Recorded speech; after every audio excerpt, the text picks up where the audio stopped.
Good evening and welcome to East Brandywine Township.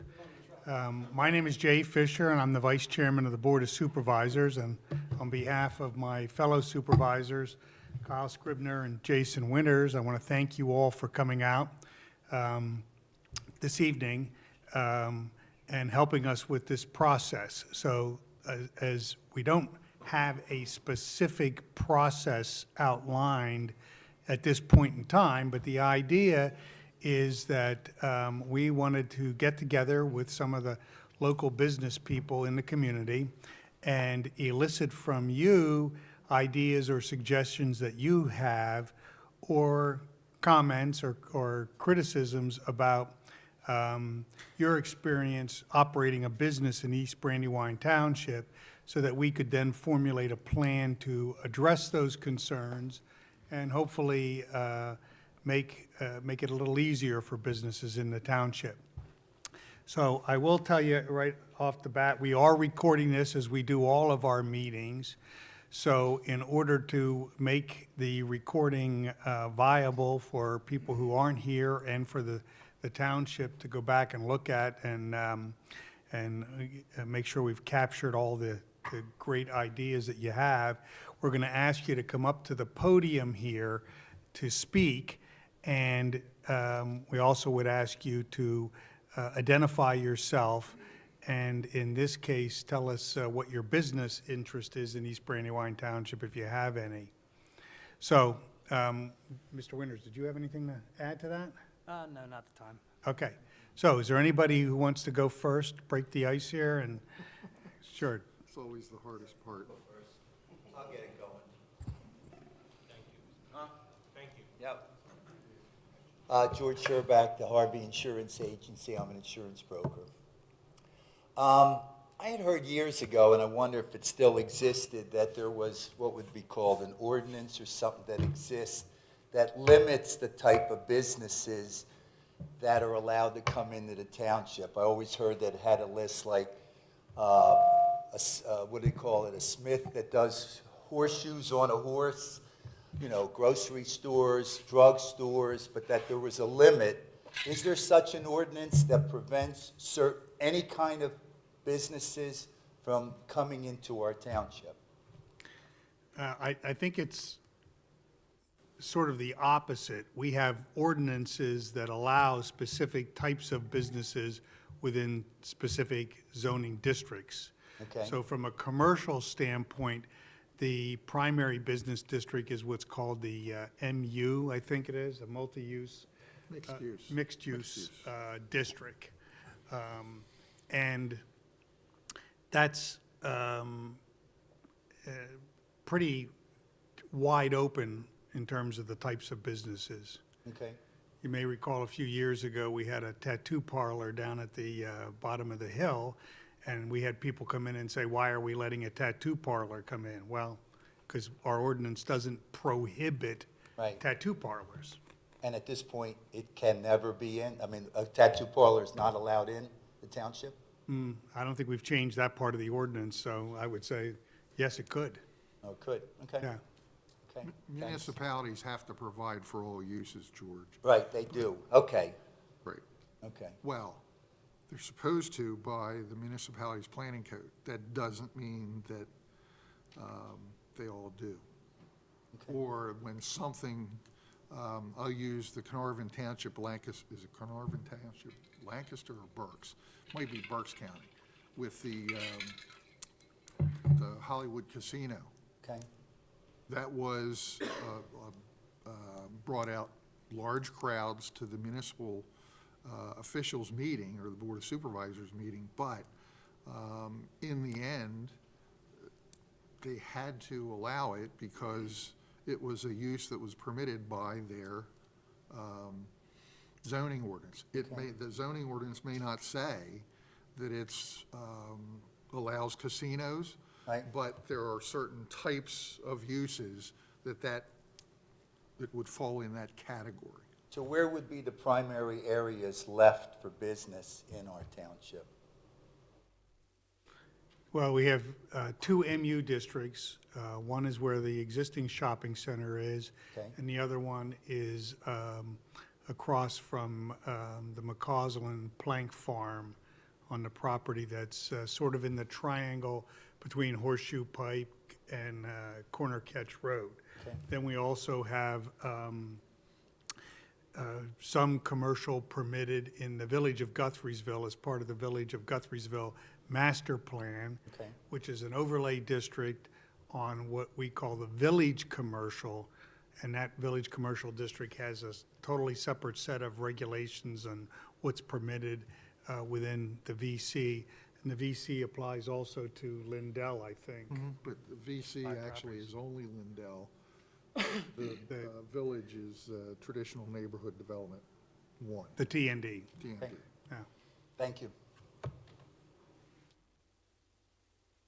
I think the other thing that you need to note about it is that some uses, we may have specific requirements. So there's some uses that would require 10-acre minimum, for instance. Okay, anyone else? Yes, sir.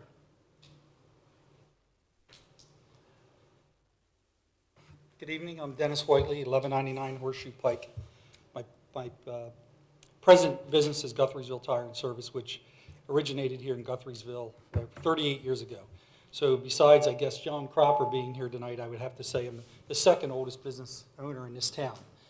And I've been pretty long-winded over the last 5 or 10 years to explain to the township that you're greatly behind the 8 ball when it comes to businesses in this town.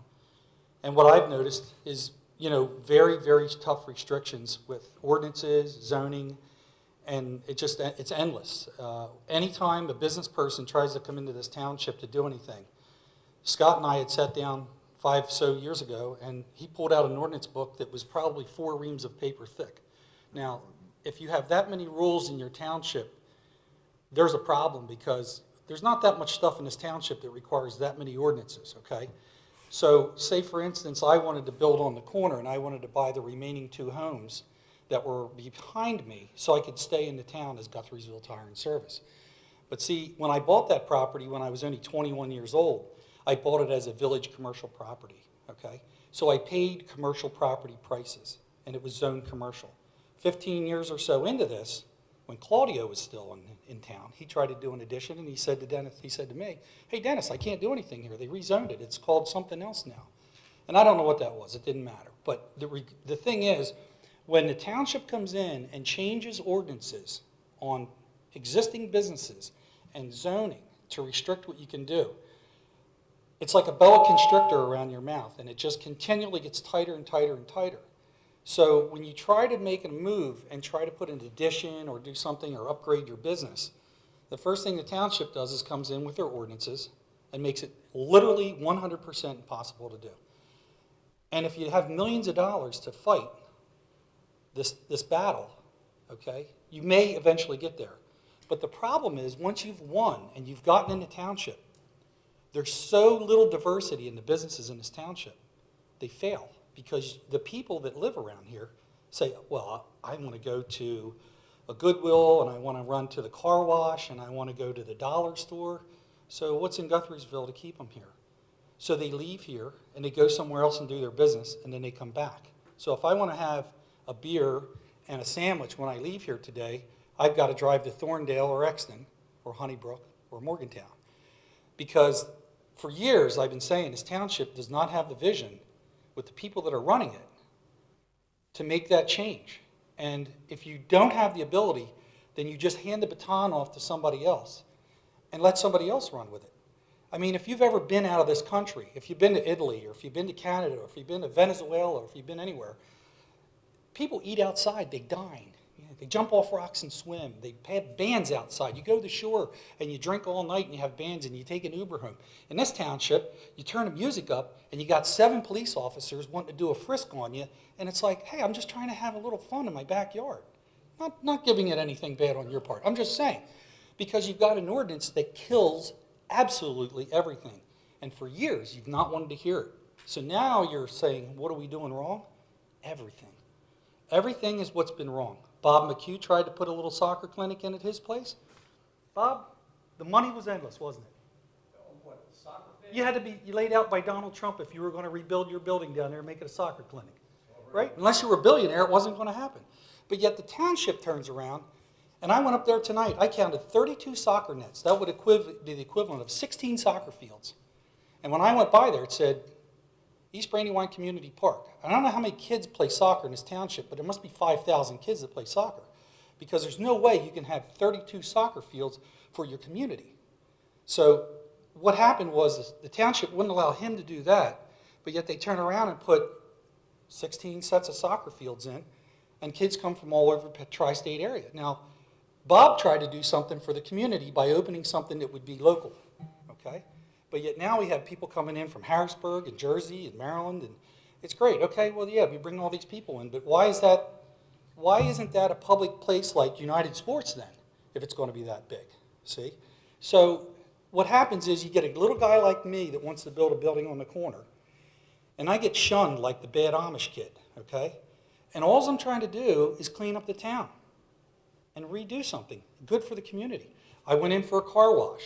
I said, oh yeah, go ahead and bring me the drawings. So I spent 20 grand for CAD drawings and engineering and all this stuff, only to get turned down. And I was trying to put a beautiful 1940s looking gas station in there with lighting and, to try to enhance the town. And then let Verma right behind me try to do something, and you turned him down.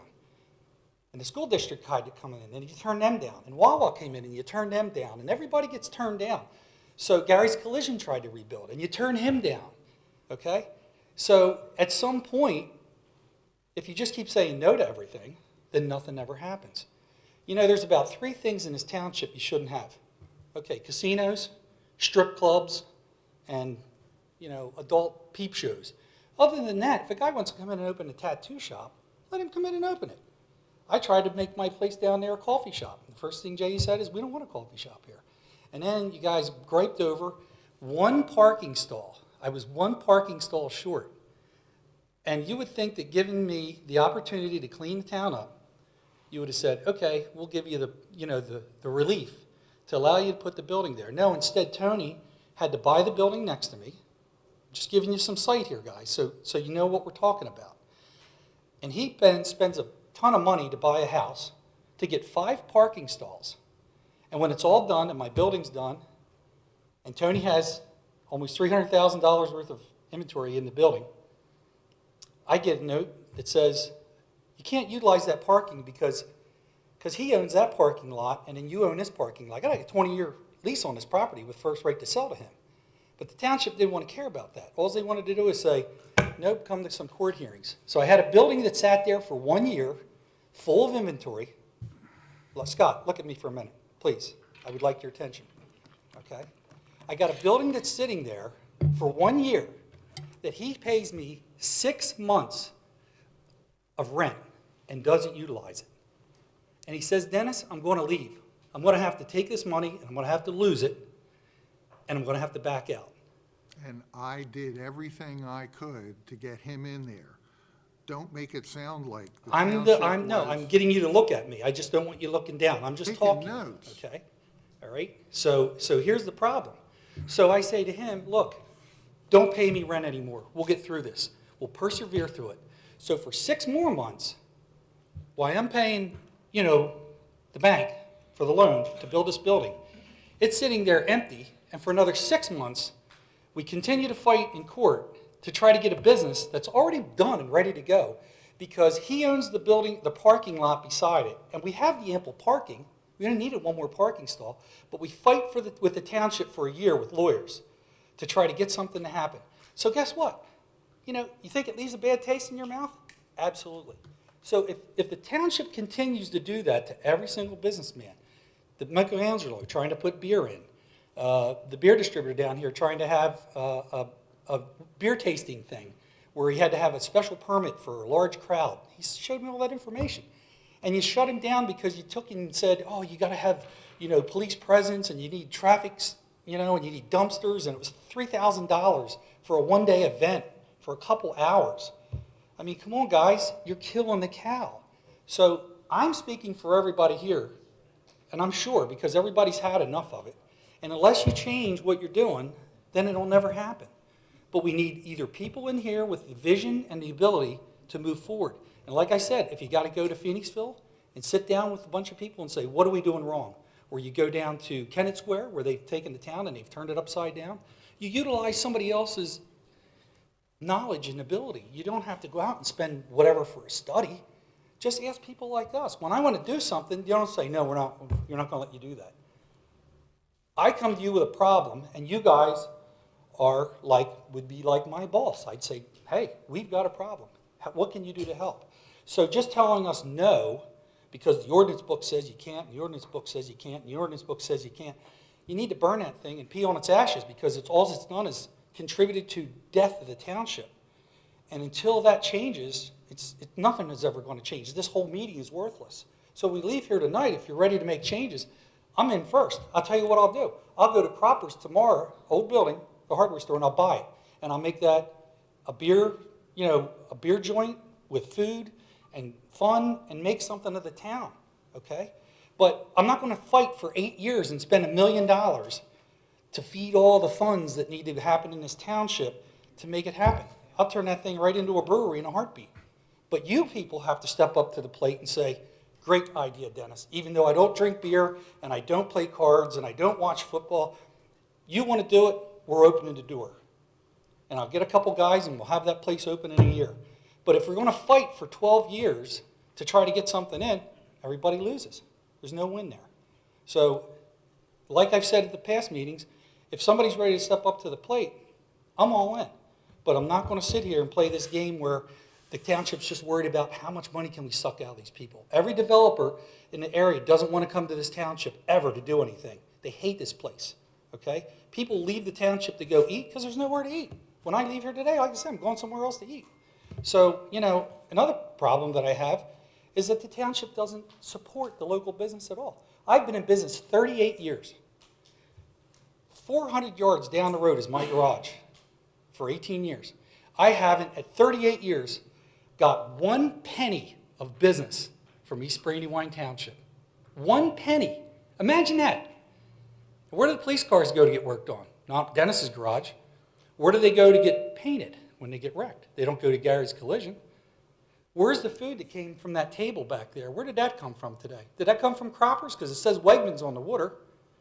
So just giving you a little insight as to maybe if you guys help the businesses, then the people will come in. Why are we on our 4th hardware store in as many years as I've been in business, 4th hardware store, and everywhere else hardware stores can survive? Downingtown's still in business, Honeybrook's still in business, Elverson's still in business, Hatz is still in business, but Guthriesville can't keep a hardware store. So there's a problem there, and if you don't take the time to resolve it, you'll never get past it. And you'll lose your barber shop, and you'll lose your butcher shop, and you'll lose your flower shop, and you'll lose everything. You're almost down to nothing. So until you make some real changes and stand up to the problems, this whole thing is worthless. So I'm open for questions. If anybody wants to ask me, I'm more than happy to answer anything. If not, I'll be done now. I don't have any questions, but I think that Feel free to ask me afterwards. Feel free to call me. I've been saying this for years, guys. We're at the threshold of the township being overwhelmed with people. And the good thing is, we've got the best people you can have here. We don't have Section 8 housing. We don't have trailer parks. We don't have, I'm not saying they're bad people, but you have people that are educated, they're young families, and there's a whole future that's available to be taken in this township. But if it were me, that pond up there at Martin Weaver's would have 10 restaurants around it. It would look like something you'd see in Vail, Colorado. And you take that barn and turn it into a place where you could have weddings and receptions and stuff. But you know what? Nobody wants to step up to the plate because they're going to spend years and years and years and years and millions of dollars to try to get it through all the ordinances and all the zoning restrictions. And you know what? It's a stone wall. It's like line them up in front of the firing squad guys and just kill them, because that's what you do every time they come in. You go right for the pocketbook and you knock them down, and when they walk away, you say next, and you eat them guys alive, and next, and you eat them guys alive. That's why Martin Weaver's property is on its 5th developer in 25 years, because everybody just got blown under the carpet. So please, I'd be more than happy to help you, and I'd be more than happy to step up to the plate and help. But there needs to be real change if it's going to happen, okay? Thank you. Thank you.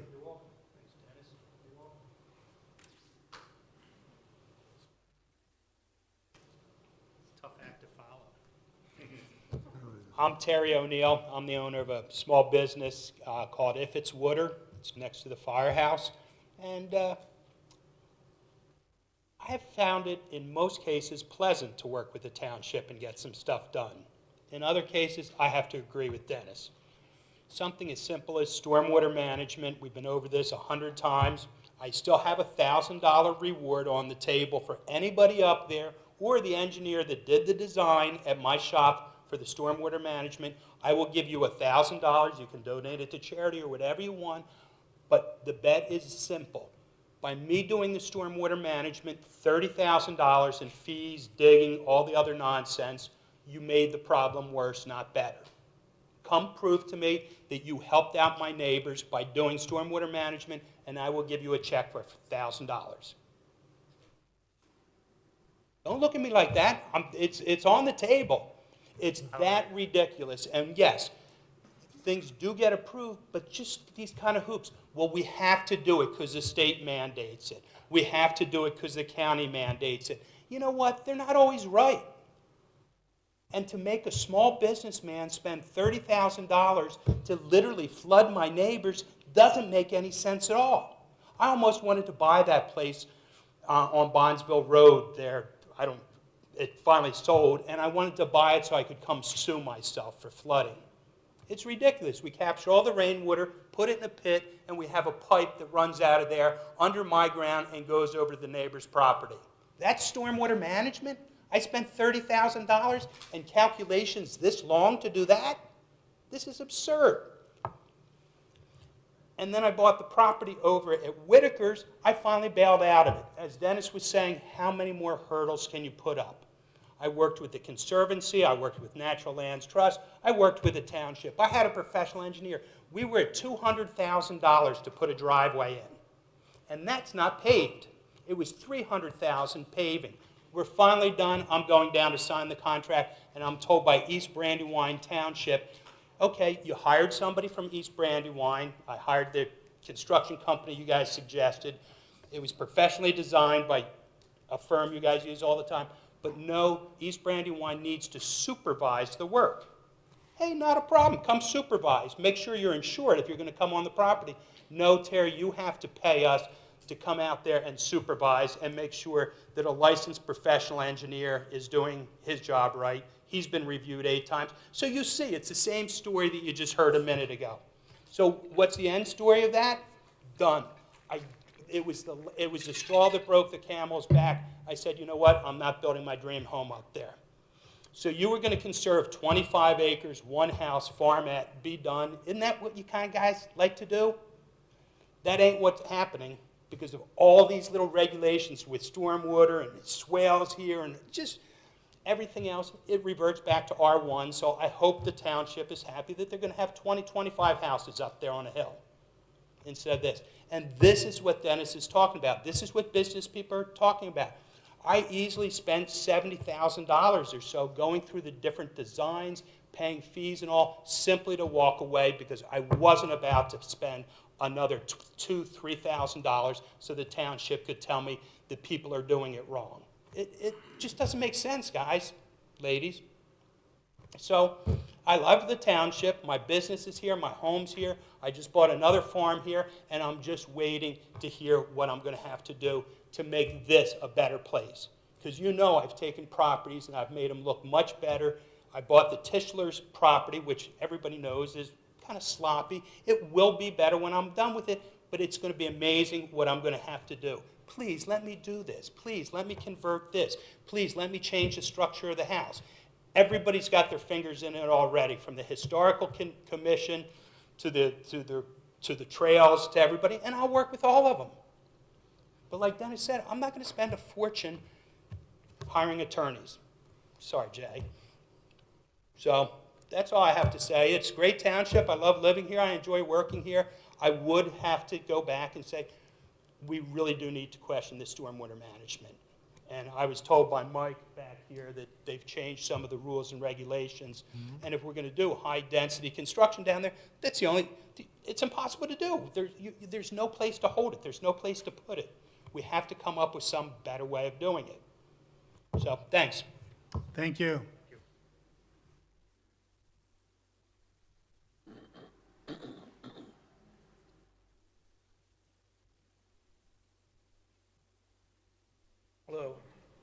John Cropper, you probably knew I would be coming up here. I had a lot of mixed emotions about when I got that postcard. I thought, how can this be? They put out a postcard to businesses, wanting to have the feeling from the businesses, when my experience is you'd never contact us about anything at all. My family started here. Scott, can you listen to me, please? I am. I'm writing some notes. You have a what you said. secretary to take notes. My father started in this township in 1953 on the corner down here. He had $100 in his pocket. He had Mr. Bryan, who wanted out of the grocery business in the worst way, who left the inventory there and left my father start working it off. I was born in 1952, so I grew up on that corner. I was running a cash register when I was 8 years old. Our family worked our tail off on that corner. In 1975, we went down the road and built that building down there where the hardware store is. We had to do $35,000 a week to break even. We did 30. We almost lost it. We struggled, as we did for a lot of years.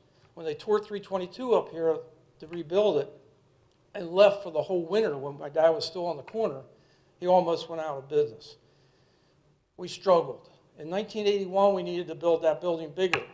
We went down and saw Jay Lammy because we used to be like a family here. This was a family, this township. It wasn't a bunch of strangers. We went down and saw Jay, and Jay says, Bob and John, I can get you the money, but it's 16% interest. We needed to build that store because we had competition. We had to keep building our store bigger. I'm talking about competition in Thorndale, Downingtown, whatever it was, but we had to fight. We took the 16%, built the store, and we were successful. I did my turn here as Township Supervisor. My wife was raised on a farm on Rock Raymond Road. Her dad was Township Supervisor. Our families are longtime East Brandywine people. So during my turn on the supervisor, we did the comprehensive plan. The comprehensive plan said that there's no commercial property. Dennis, that's when it was developed in all those meetings that we would go up to the Waters Tract and make that commercial, go down to McCausins and make that commercial. And then they created the Village Commercial Tract. I sat on that board. I don't know how many meetings we had. My name's all over those books. I gave myself to this township. During that time, I was driving a fire engine for the township. I mean, our family really is dedicated to this township. So we decided after that meeting was over that, you know, Croppers better make the next move. If we don't move up the road and try to build a bigger, nicer store, someone else will go up there and we'll be driven out of business. That's how your small, independent people like us keep getting knocked out by the major corporations. I have nothing against the major corporations, but it's cold out there right now. So if you're a small guy, you got to fight, you got to fight, you got to fight. You got to do what you got to do. So I went up there and sat in the kitchen with Frank and B. Wooders. They are fabulous people. Frank and B are the nicest people that I'd ever want to deal with. I was 38 years old. My dad said, look, if you want to do this, I'll back you, but I'm not going to get involved in this. You got to do it. So I went up there. I sat in their kitchen. I said, what do you folks want to do? They said, we want $125,000 an acre for our ground, and we'll do business with you. So I said, okay. I left that meeting, and I went to look into this. $125,000 an acre in 1989 for ground that had no water or sewer. It was unimproved ground. That was extremely expensive. But I did not go back to them and tell them I wanted a lower rate. I went to work to figure how I could make this happen. So we did it. For 5 years, we struggled to get that thing built. Most of the time, we got through the township, but most of the time, we were held up by the environmental people, Department of Environmental Protection, because we had to build a sewer plant. It took me 5 years to build that, to get the permits to build that sewer plant, and all the highway work and everything we did. So we got ready to go, and we settled with Mr. and Mrs. Waters. All through that 5 years, every month I wrote them a check. That check went in their pocket, and it was theirs. If I failed, I didn't get my money back. If I went forward, it was credited. You ought to see what's going on now. But anyhow, so I treated those people with utmost respect, just like my parents. I worked for their family and my family the same. I wanted to make this work for both of us. We took and paid them $125,000 an acre. We were required to improve 322, put the entrance where you have it today with the red light. That was all required by PennDOT. And we had to improve all 322 up in front of the farm, past their wall, etc. And that came out of our pocket, not out of their pocket. The sewer plant was built out of our pocket, not their pocket. We gave them 40% use of the sewer plant because we almost bought 12 acres. They left 10 acres behind so they could do something in the future. Mr. and Mrs. Waters agreed to this. All through that whole process, we had an agreement of sale. The agreement of sale said, one of the clauses, very simple agreement, but it said on there that there could never be a grocery store or a drugstore on that other parcel if we bought that piece. We went through those 5 years with that clause. At the settlement table, they asked us to have that released. And they asked us if we would release that because if we were ever never involved anymore and they wanted to do something with that, they didn't want to have that encumbrance hang on. We trusted them. They were great people. They trusted us. We agreed to it. I didn't get it in writing, one of the biggest mistakes I ever made. But that was agreed. So everything we did up there, we put everything to make that happen up there. My father and I put everything we owned into that piece of ground. We were really taking a risk, as most small business people do. I don't know if anybody at this front table has ever taken risks like we've taken, but we took a huge risk. We went to work. We worked hard. We worked a lot of hours. We made that thing work. During that time, we were stewards to the township.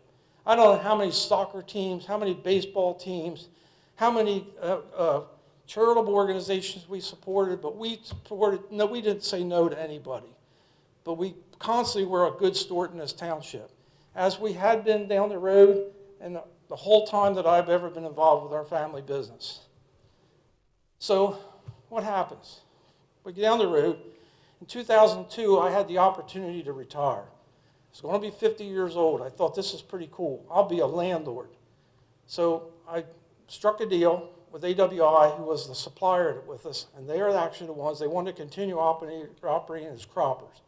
I sold my name, Croppers, because I didn't think I'd ever be back in an operation. I went down the road. They said, we want to put a guy in here to be an operator named Stauffer. Stauffer was a part of a family in Lancaster called Stauffers of Kissel Hill. Fabulous grocery store operators. Now, I thought this would be great because he would be another family in there instead of the AWI was a corporation. So he went in there. We go down the road.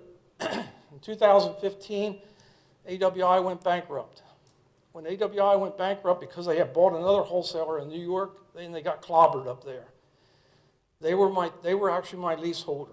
When they went bankrupt, Paul Stauffer was their tenant. He was actually a subleasing from AWI. They sold to a company called CNS. CNS is one of the largest wholesale grocery suppliers in the nation. In fact, I think the 10th largest company in the nation. CNS now holds the lease because they bought AWI's what they call assets. Well, in 2015, the lease comes up. CNS says, we're not going to lease from you. But the funny thing was, who's CNS's largest customer? I'm not going to mention a name, but I'll tell you, there's a sign on 322. But they backed off on us. Now, the building goes dark. What do we do with that building? In the meantime, we're spending a fortune with legal money, fighting not only the township, but fighting all aspects of this project. I don't want to get into the litigation here, but we're spending a fortune as a small business here, trying to stay in business and own our property. So my family, we sit at the dining room table. We say, what are we going to do? We can't have the building empty. I said to my kids, what do you want to do? They said, let's go back in. So we did. We made a family decision. The name Crop is because my dad's nickname was Crop, and that's where we come up with Crops, because it was his nickname. So we're back operating in a township. I have to say the township, with the exception of the chief and Jason, I know supports our family, but that you folks have been the coldest people that I've ever, this is not the nice, warm township that I remember growing up in. I don't know any of you that step into my store. I walk in here and the table back there has got Wegman stuff on it. You're talking about having a meeting here to talk how the township can work with its businesses. And yet you folks can't even buy some water from me. There's other businesses here you could buy water in the township also. You could go to Rite Aid. We probably have down the drugstore, there's water, but no. You go down to Wegmans, you know, but you can't even, Scott, you never even step in the store.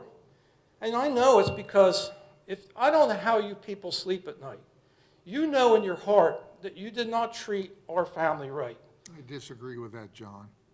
Well, you can disagree all you want to, but you know it, that there's things that happened up here that aren't right. And this is just unbelievable for me, that this township that I thought so much of, raised my kids here, my parents raised me here, can be this, I don't want to call it manipulative or whatever you want to say, but it's just terrible. You know, I wouldn't bless anybody to go through what our family's been going through these last few years. This is uncalled for, and you know, you say you want to hear from, you want to talk to your businesses and everything. No one ever reached out to ask me my opinion. I told you this one of the meetings I came to. No one ever reached out to me, said, what's your feelings on this? You know, the last township meeting I came to, Kyle said something, he was talking to the folks with Burns Beverage down here. He says, I don't believe in having a unfriendly condemnation. I thought, whoa, anyhow. But listen, I could talk all night, but, you know, we're back in business. Our family doesn't plan to go anyplace. We're going to work as hard as we can work. We want to service this community like we always did before. And we're just going to have to just do what we have to do to try to stay in business. It's going to be a struggle. We're the last supermarket, independent-owned supermarket in Chester County. There is no more people like us. I guess that's the future.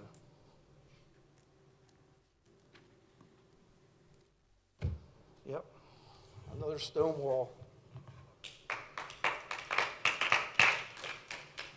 Thank you. Is there anyone else who wants to come up?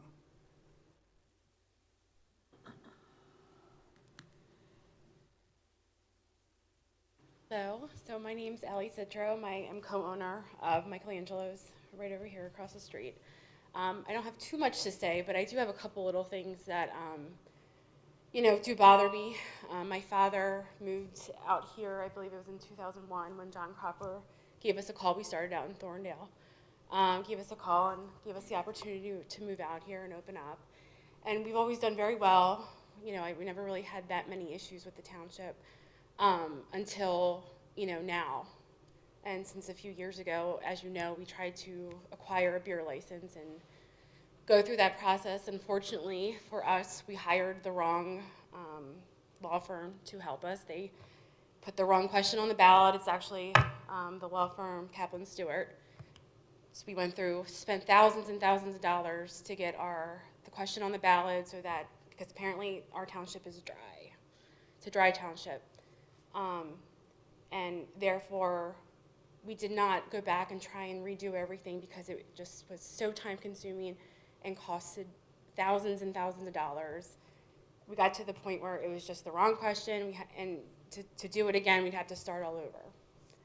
And unfortunately, we just did not want to do that. However, we are looking, it's something that we would like to do, but unfortunately our township is still dry. So that in and of itself, it's just very concerning that we're one of the last townships in the area to be a dry township still. It just creates so many more issues and hurdles to get over.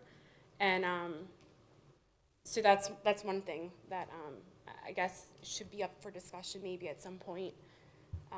The township did help us a little bit last time. They heard us out. We came here, we had meetings.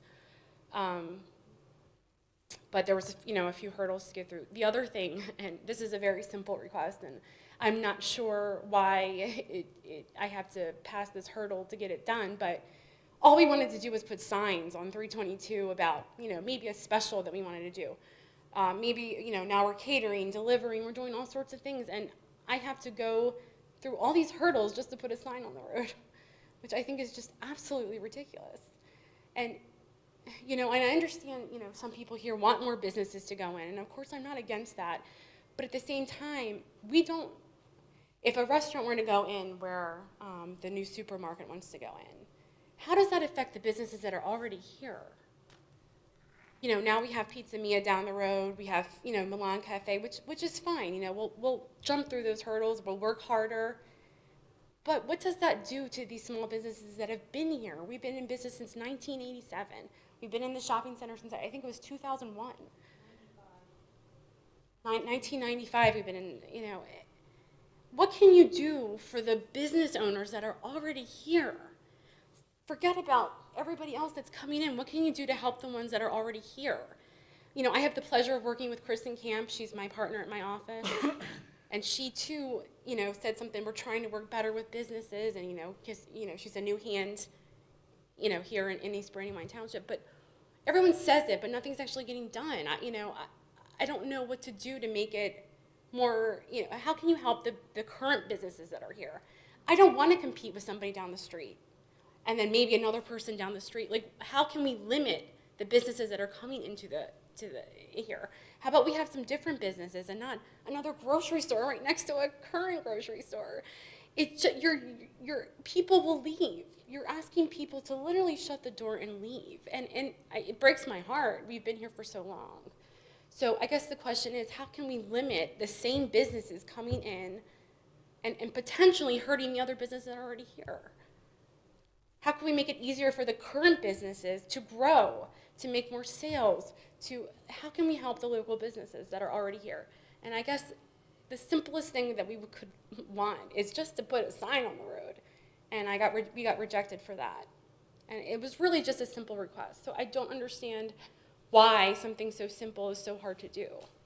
And I would think that as, supervisors for the township, that you would like to help the current businesses that are here. And I would like to see that happen, because we are small businesses, The money we make puts my daughter, through private school or pays for her gymnastic classes, soccer classes.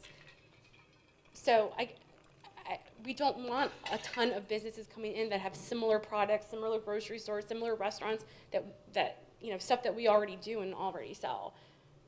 And I don't think that anybody wants another business to shut down, because we're allowing all these businesses to come in, and then that's just hurting the current ones that are here. Like, how does that help us?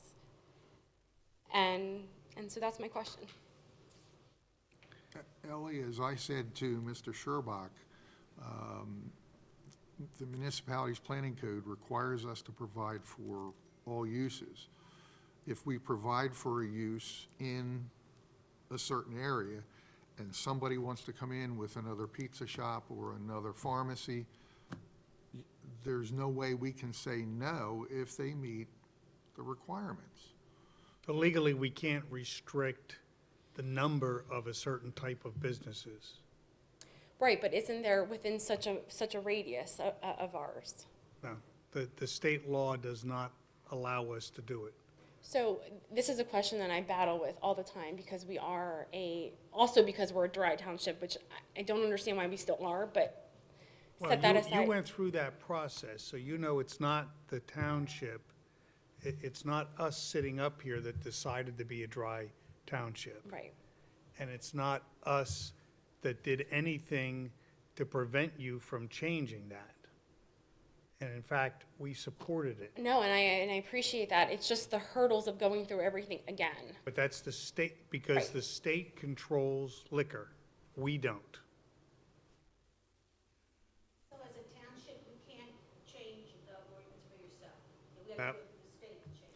It's not, you said an ordinance, it's Why are you dry? I don't understand. because there was, this predates when I've been involved in a township, but 19, Looked at. 1933. Well, my understanding is that the residents of this township voted to be dry.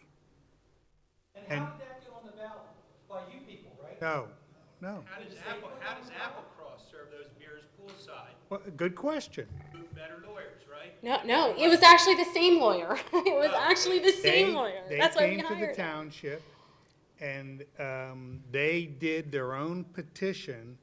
Now, Applecross comes under a special provision in the Liquor Control Board ordinance that deals with golf courses. Golf courses are their own category.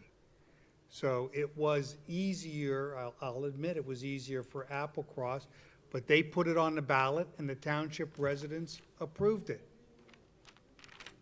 Well, why can't the board put something on the ballot instead of putting it on It- an well, individual business person? Maybe you can explain it to them. Why can't the township say Because, this is what because we're it was a petition has to be filed by somebody in the township.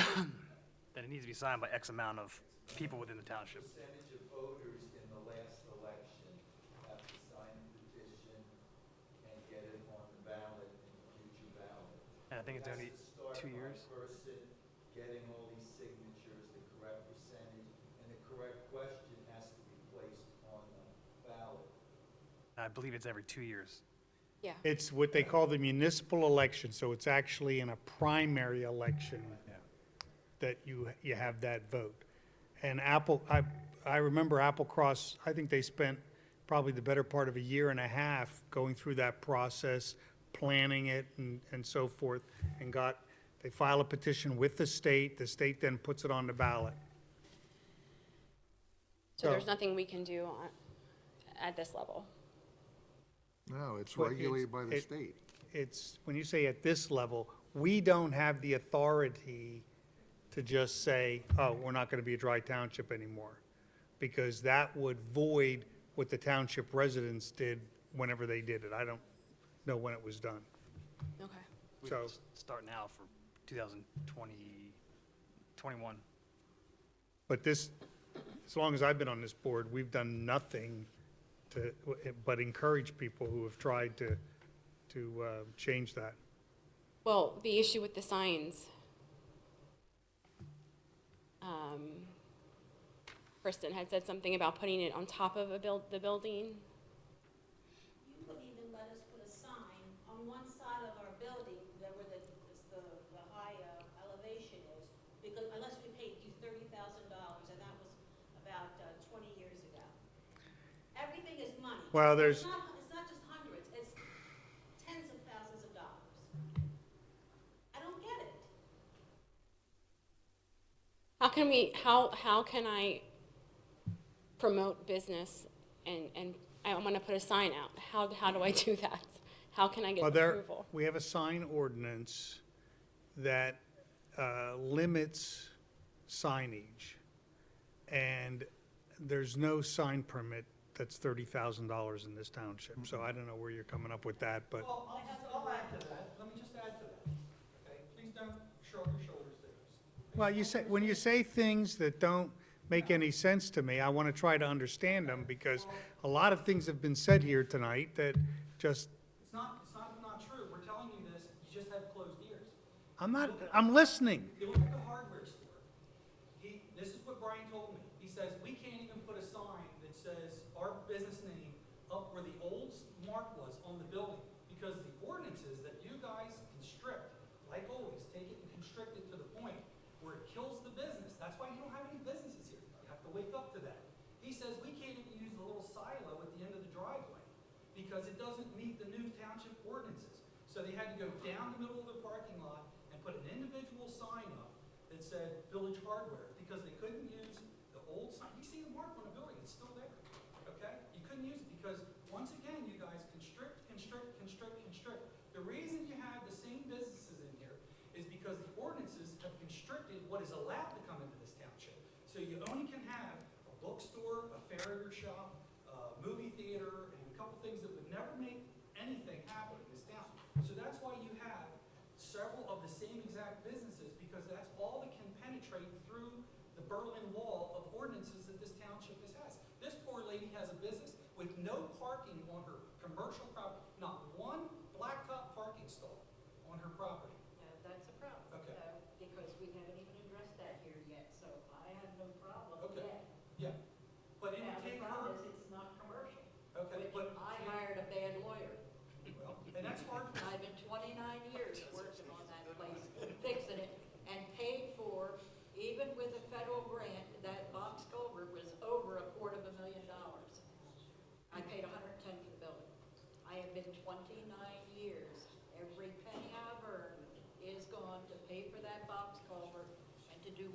do, the last thing is gonna be the parking. So I really don't have a problem with that, but I do have a problem because I feel bad for some of the other businesses in the township because I hear their stories.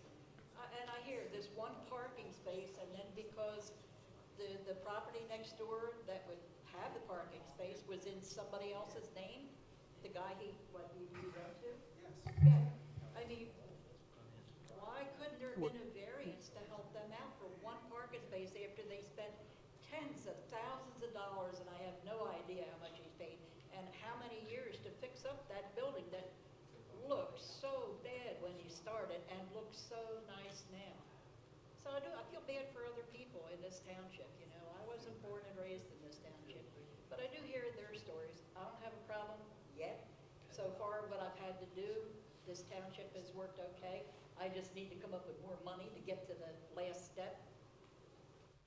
But, you know, Crockers is gonna have a big giant supermarket right next door to it.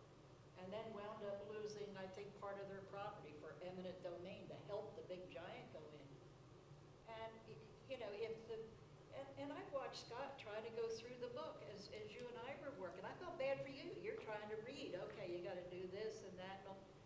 So can't some of that be made simpler and a little less expensive for some of the people who, not me, but some of the people who wanted to do more with their properties to help them? It should not take a small business owner, what, Millions of dollars. What did you spend on that property? Well, never $1 million.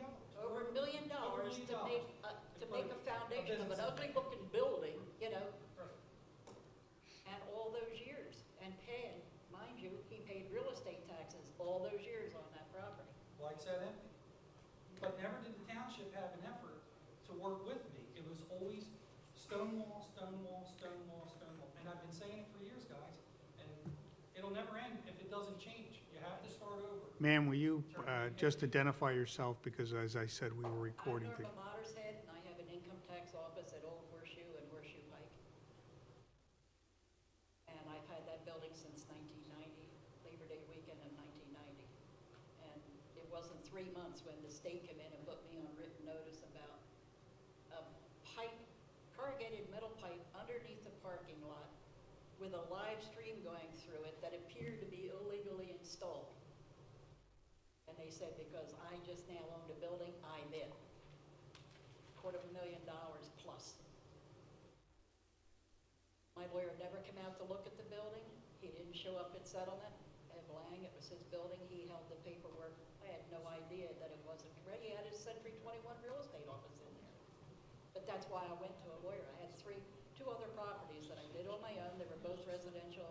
And I had Haupt, Wolf, and Huganier. Robert Haupt was the lawyer. And I said, I've never bought a property with a business in it. What do I do? And of course, 29 years later, I got it done. All I gotta do now is finish the parking lot, which now I have to do a full-blown zoning hearing and all, and that'll be next year. I would have tried it year before last, but I had some health problems and several operations that kind of stopped me a little bit. But again, I'm just feeling bad for the rest of them, and according to other people I've heard in the township, it said that when they wanted to do something, Scott or whoever in the town would give them a list. You gotta do this, this, this, and that. Then they tell me that after they did all of that, and they went back, they get another list, and another list. This went on and on from what I got from this gentleman. It's exactly what happens. Every time you get to the next level, there's another level behind it.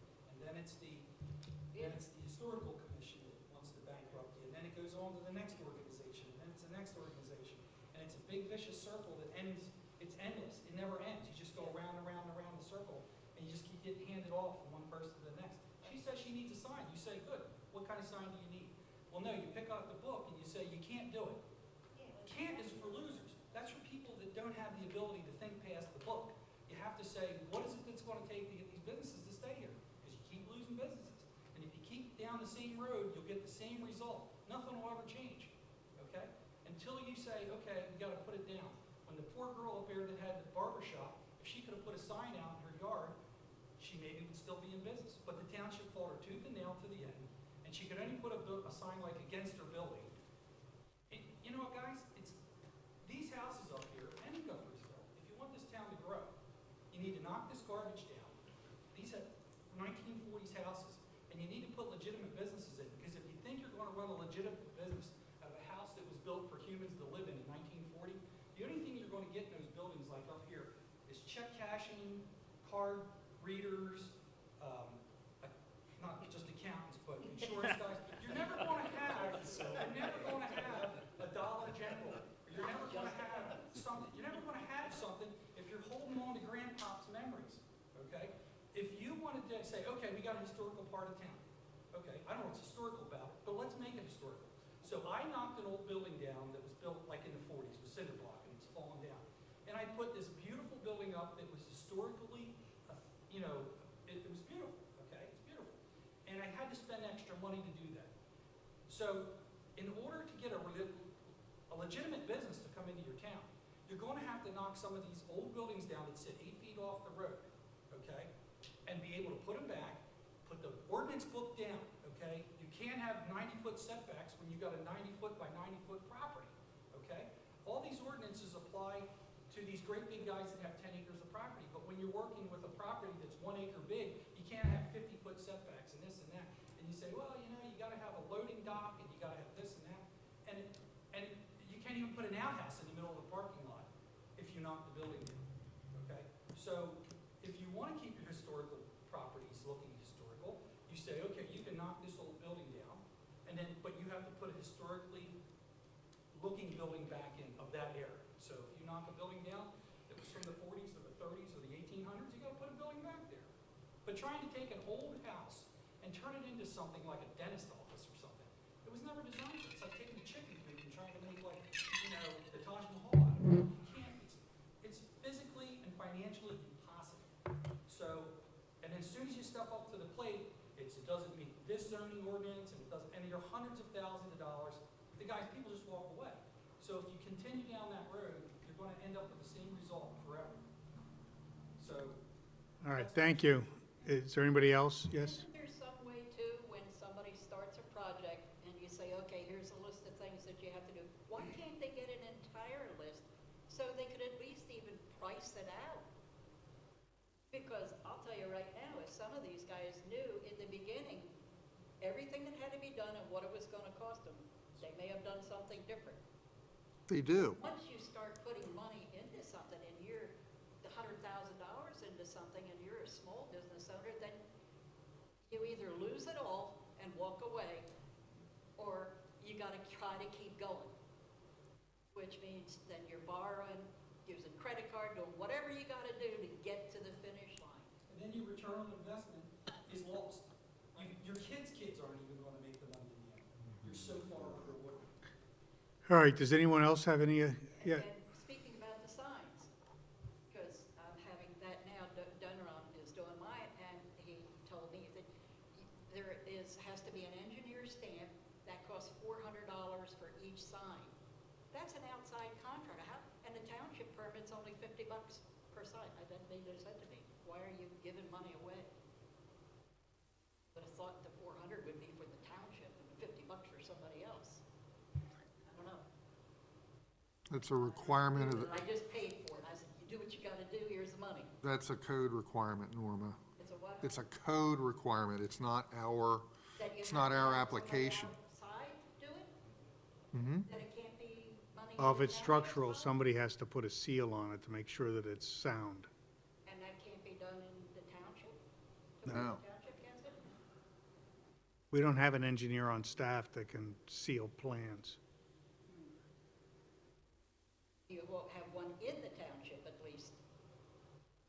We have engineers that live in the township, but I don't know any that do that kind of work. We have, Pannoni is the township's engineer, and they have access to structural engineers. But it's, for example, your plan, it's not the township's plan. So we can approve your plan, but it has to have the engineer's Yeah, seal. I just thought that was kind of weird that the township, little fee is only $50, and yet Mm-hmm. thought the township would want the bigger chunk. All right, is there anyone else who wants to speak?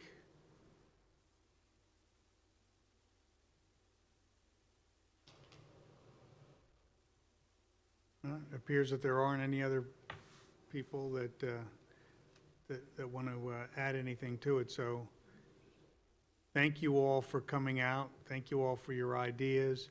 I know some people may not want to speak at a public meeting, so our email addresses are on the website. You can email us any ideas. Sometimes when you walk out of a meeting like this, you'll think of something else. So we'd appreciate any input that you have. So where do we go from here? Do we have a follow-up meeting that we can discuss where our progress is going? I mean, I would love to be part of this whole thing and try to keep the ball rolling, but if we just let it lay down, it'll be just like the last meeting the one before that. Well, No reason to that- have a follow-up, and all we heard was history of how much money people spent. well, there will be follow-up, and that's why we had this meeting, was to follow up on the previous discussions, which were during regular Township Board of Supervisors meetings. So I think having this meeting is a demonstration that the board is committed to do something, that we're listening to the discussion about the issues, and we have to figure out how to proceed, how to go forward, whether that is to set up a citizens committee or businessmen's committee or what, I don't know if we have any other ideas, but we'll have to discuss that internally. Yes, sir. Okay, I would like to say, Would you just tell us who you, I'd like Dennis tell- back and be up a little bit. tell us who I'll you- be cute. thank you. I own 5 of them old buildings down there, and I don't want to tear them down. If Dennis wants to tear his old building down, that's on him. I'm keeping my building. Thank you very much. Yes. You said hit the word history. History should mean something, because the community was built by people who built this community. And it's part of our history. This should be, I said before, this used to be a community where we all worked together. It was a great community. I don't feel like we have that feeling anymore. Townships up here like Taj Mahal. The rest of us out there, and we're just, Jay said tonight, welcome to East Brandywine. I thought, wow, we are East Brandywine. But, you know, I think we forgot this community, that it's about the people that are here. The respect that we should have after we've been here all these years. It's just not there anymore. It's really not. I'm sorry. Driving small businesses out of East Brandywine is essentially what's going on. It really sucks. Well, thank you all, and we will we'll let you know what decision we make about how we're going to proceed. Thank you. Thank you.